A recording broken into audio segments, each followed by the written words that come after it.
कामावरून आलो, प्रतीक्षा म्हणाली चल कुठेतरी फिरून येऊ.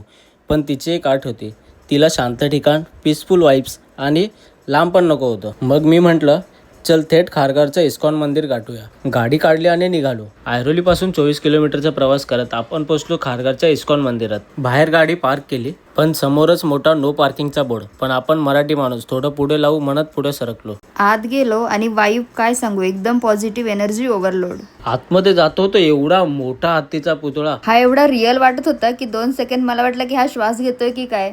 बाहेरून मंदिराची लाइटिंग इतकी सुंदर की फोटो काढायचा मोह आवरला नाही.